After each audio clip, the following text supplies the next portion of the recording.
Welcome to the Passive Mobile Home Park Investing Podcast with your host, Andrew Keel. This is the podcast where you can get the education you need to invest 100% passively in the highly profitable niche of mobile home parks.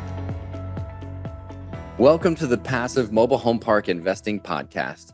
This is your host, Andrew Keel, and today I'm going to talk about top risk, meaning buying parks with small lots and small older homes.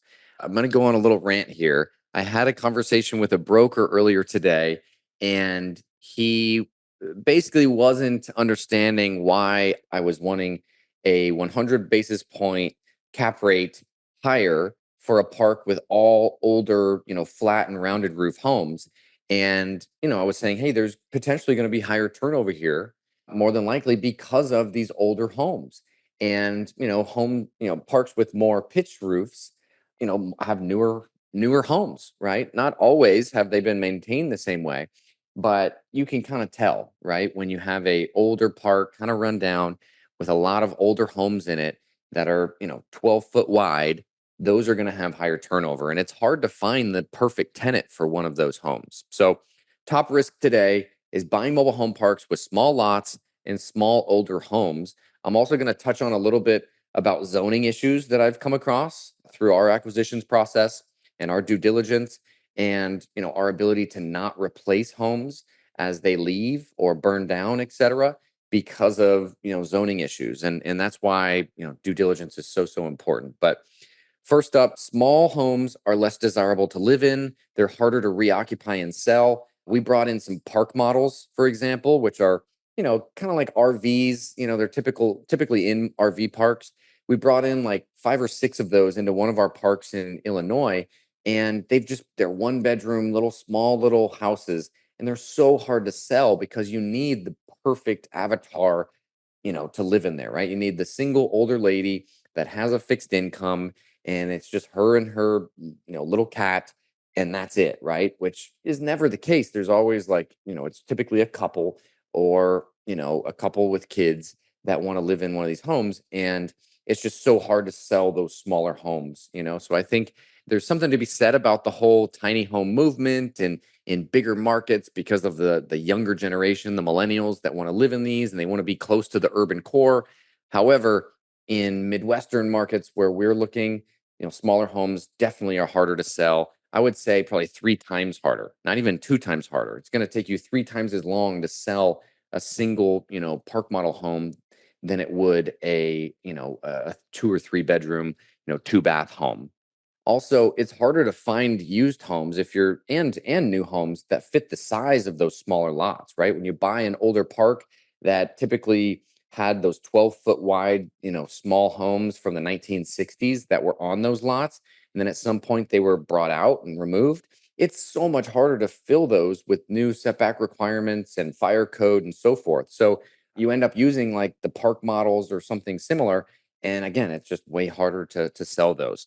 Also, new homes coming from the factories nowadays are 14 to 16 foot wide. They're bigger. They have bigger electrical panels. So the pedestal outside typically needs to be upgraded.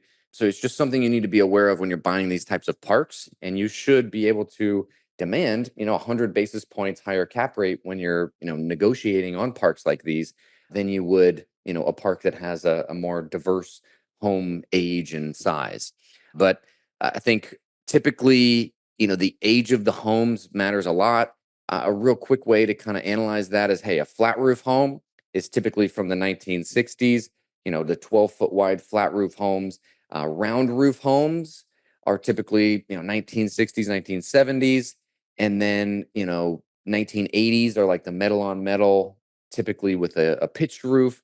And then 1990s, more of the vinyl sided shingle roof homes are most popular, started becoming the most popular in the 90s and then 2000s. And even today, the vinyl shingle, is the most common home being put into parks when you're looking at new inventory. So the average life expectancy of a mobile home, I asked some manufacturers this and they said the life expectancy is only around 50 years. So if you're looking at parks that have these, flat roofs and round roofs from 1970, think about the age of that home and what the life expectancy was. And, I've seen some really immaculate older homes, but I can count the number of them on one hand. Now, those same vintage, those 1960s, 1970s homes, there's probably been hundreds that I've been inside of that have just been trashed and worn out and needed to be demolished. So the age of the homes matters. This is not something you want to overlook in due diligence. You want to make sure that you drive through the park and do an analysis. And then if you do buy a park with these older homes, you need to have bigger reserve amounts in the bank in case one of these homes goes down, because you're likely going to have to demo it, or the renovation costs are going to be substantial because the sizes are all different and so forth. So, and they're so old that they've been through a lot of wear and tear. So, zoning issues, this legal non-conforming use and grandfathered in parks, it's really important to get a zoning certificate from the zoning department wherever you're buying a mobile home park that says, hey, this is zoned to be a mobile home park, or hey, it's legal non-conforming, but it's grandfathered in and can operate as a mobile home park. And then also the second piece of this that we add and we make them add is that, hey, if any homes leave the community, we are able to fill them with new ones, and there's not any restrictions around that. So, we're looking at buying a park right now. There's an age restriction where if a home moves out, we have to bring in homes that are no older than 10 years old. So that is a restriction because there was, at some point, city council passed this in their mobile home code that basically said, hey, if there's a mobile home that moves out, we don't want them to bring in more crappy inventory. We only want them to bring in, newer inventory that's no older than 10 years old. So that is a hurdle that you're going to have to be aware of. And then, oh yeah, with a little asterisk, it also says, hey, if the vacant lot stays vacant for 6 months or longer, they will not allow you to bring in a home to fill that vacant lot due to this non-conforming use.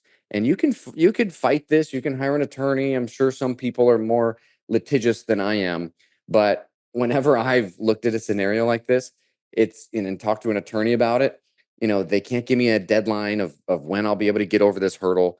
And the only people that win in litigation is typically the attorneys, with paying them a ton of money.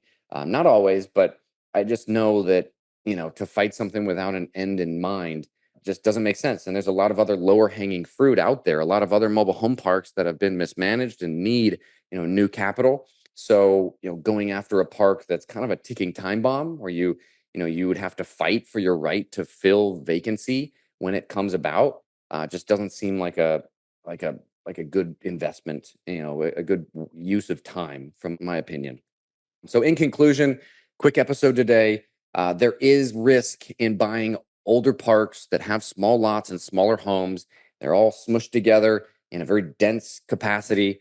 If one of those homes catches fire, the setback requirements were not the same as they are today, and that fire could jump from home to home to home very quickly. So, there is risk there, and it's just important to be aware of that. It's going to be harder to sell those homes, when they do go vacant. If you're going to infill after one of those small homes moves out, you're going to have to do something, to fill one of those lots with like a park model, or to find older home inventory that was, one of those 12-foot wide 1968 or 1972 homes that's in movable condition where, hey, when you put it under jacks and you put it on the axles, it's not just going to fall apart because of the age and because it's past its life expectancy. It's very hard to fill those lots when they go vacant. And I think at the end of the day, what we all want is reliable cash flow, right? Like, we want reliable cash flow, not a ticking time bomb that's losing occupancy year after year. And then it's like twice as hard to fill that vacancy when it does come about. That's not what we're looking for. We want that reliable cash flow with sticky tenants that stay a long time.